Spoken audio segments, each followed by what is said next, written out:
Muitos anos antes que o fenômeno real ou imaginário do chupa-cabras alcançasse as manchetes dos jornais sensacionalistas, um animal desconhecido com as mesmas características aterrorizou no mês de janeiro de 1954, numa pequena cidade de Carolina do Norte, nos Estados Unidos.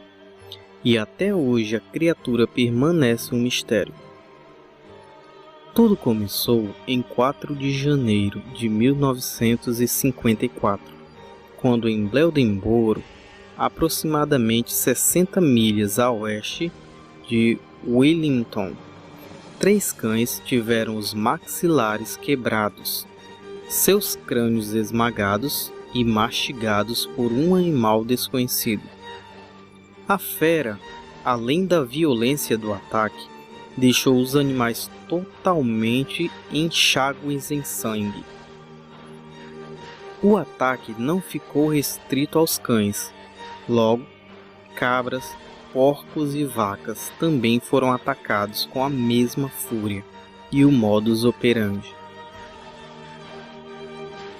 A população, amedrontada, convocou o chefe de polícia, Roy Forrest, que foi à caça do animal com 3 cães, mas os cães recusaram-se a seguir o rastro.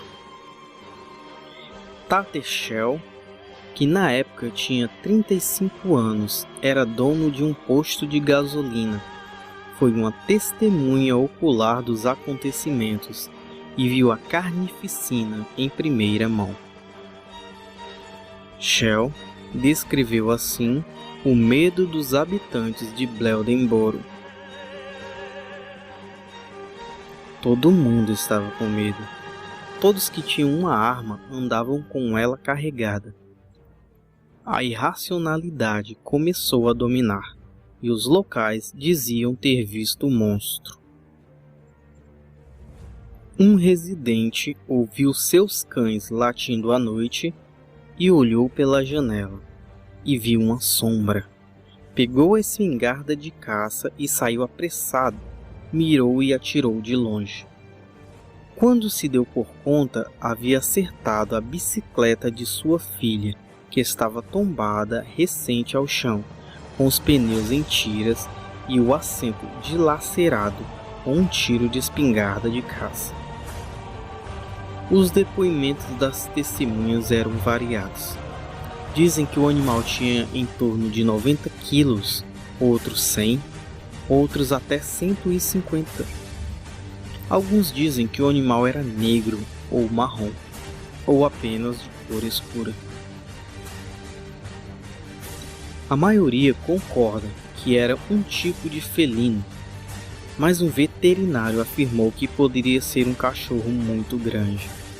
O som do animal é a única coisa que não há discordância. Descrevem-no como o choro de um bebê ou uma mulher chorando, só que mais alto, de gelar o sangue. De qualquer modo, as coisas estavam começando a ficar muito ruins. Estava nos jornais e nas rádios, disse Shaw. Caçadores vieram de toda parte.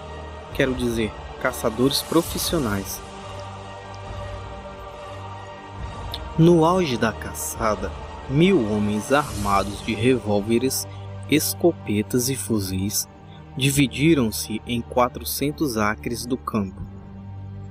Alguns eram garotos de fraternidades, mas outros eram caçadores profissionais, acostumados a caçar leões e tigres.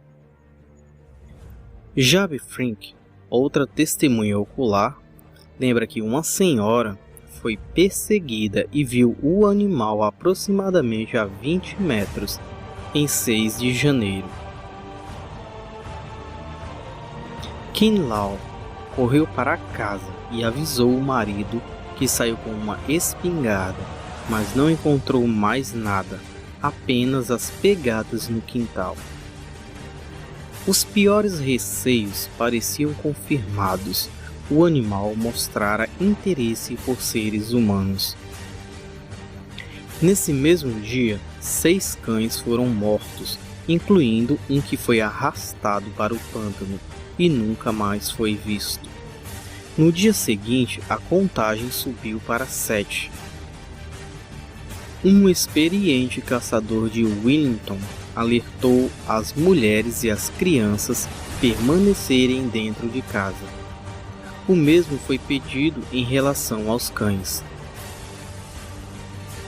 As vítimas multiplicavam-se, então o chefe Forrest considerou amarrar alguns cães na floresta como isca, mas foi desaconselhado pelo prefeito Fussell.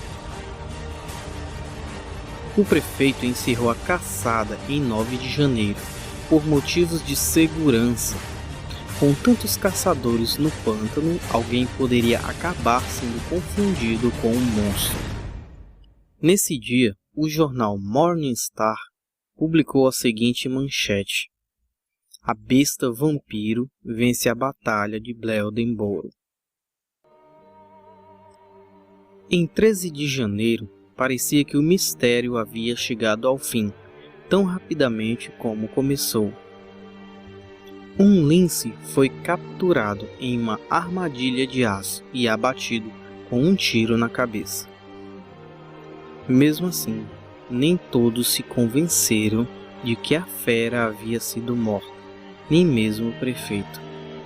No fim, a besta riu por último. Após novos ataques, os jornais estampariam a manchete: retorna a besta oculta de Bleodenboro.